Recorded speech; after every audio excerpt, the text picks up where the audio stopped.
Oh yeah, man. Man, NASCAR is back, baby. It's great, man. It's great when you see crap like that, man. It's awesome. This is great. This is NASCAR's world. Well, y'all, welcome back to another episode of Running About. We're getting right into it. You know what we're going to talk about. Let's go. Austin Dillon chose to send it into turn 3 more than 2 car lengths back and absolutely obliterate Joey Logano. Then Denny Hamlin, who got momentum on his inside, he chooses to right hook Denny Hamlin, which is the most dangerous thing you can possibly do in NASCAR, and wins the mother freaking race because of it. It's one of the dirtiest things and one of the most messed up freaking things I've ever seen. I don't care, man. He got out restart. He lost the race. I don't care how good he was all race. It's freaking messed up. You don't do that. You can't freaking compare this thing to anything else. Because I don't know if I've ever seen the leader purposely wreck 2 guys to win a race. Blatantly wreck both guys. It wasn't like he doored Hamlin. He right hooked Hamlin. And there's even radio evidence to prove the freaking spotter was telling him to wreck him. But I bet you NASCAR loves it. They're going to eat this up so much. Now, I'm saying that Elton Sora did say, who's the VP of NASCAR competition, they will look at it, they will review it, and we'll see on Tuesday if a penalty gets dropped down. I think he should be a 1-race suspension. I think he should lose his freaking win. I don't care. That's how bad it is. And the fact that also Richard Childress was his freaking grandpa, a.k.a. his freaking owner, was denying the fact that the radio transmission wasn't true and how he never heard the spotter saying that he telling Austin Dillon to wreck Denny Hamlin. That's freaking bull. It's the biggest lie ever. I was never a big fan of Austin Dillon. I felt like he was a silver spoon kid. He was good in trucks and Xfinity, but ever since he's got the cup, he's got a couple wins. He wrecked Eric Almirola to win the Daytona 500. Then he also almost wrecked Austin Cindric to win the Daytona race back in 2022. He's done a lot of that crap. And I agree with Joey Logano. I think he's sucked all his career. And the fact that he's out here praising Jesus after wrecking 2 people is a little bit messed up even more. Just a bunch of freaking punks. Richard Childress was asked if he's worried about Austin Dillon getting retaliated against. And this is what he said. If you kick a dog, he might bite you, but you might get bit against yourself. What the freak is that supposed to mean? That doesn't make any freaking sense. But look, man, this is NASCAR's world we're living in.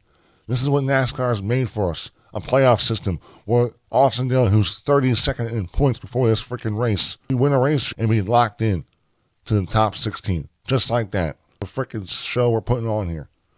Look, man, it's great for entertainment. It's awesome for entertainment. It's super awesome. Look what we just saw here on TV.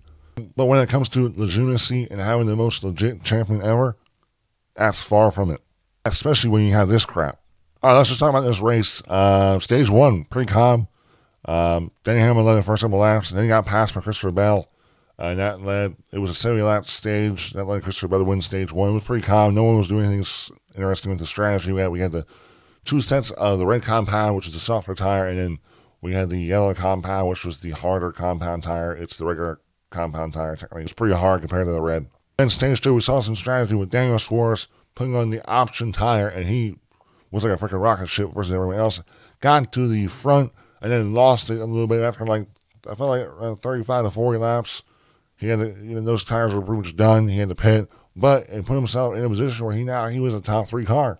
He was bound for the freaking win. He was now a contender, and that's what prevailed him and got him in position to then win stage 2. In that moment, I still felt like Christopher Bell was the best car.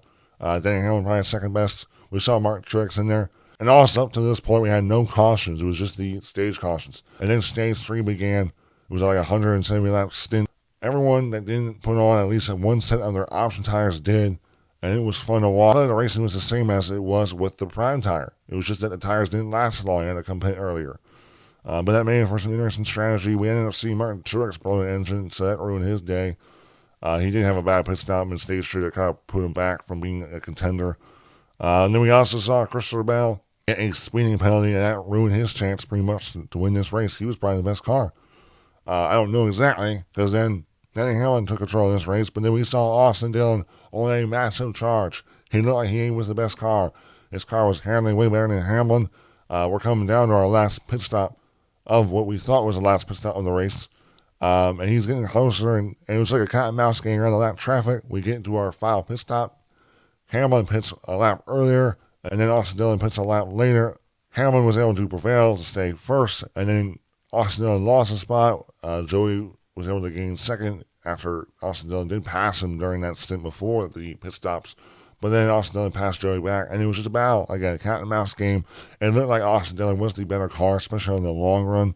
And it was fun to watch. I was like, wow, no regular cautions, just the stage cautions, and we're going to come down to a great battle for the win. And we're coming around with 20-ish laps to go, and we see a pass by Austin Dillon on Denny Hamlin, and then he looks like he was setting sail. We saw Daniel Schwartz, a couple of guys trying strategies there and throwing on their last set of prime option tires, the softer compound tires, and it worked out, but they were too far back to get to the front.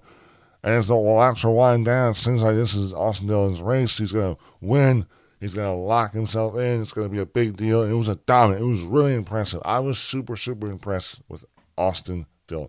It was awesome. And we're coming down to 5.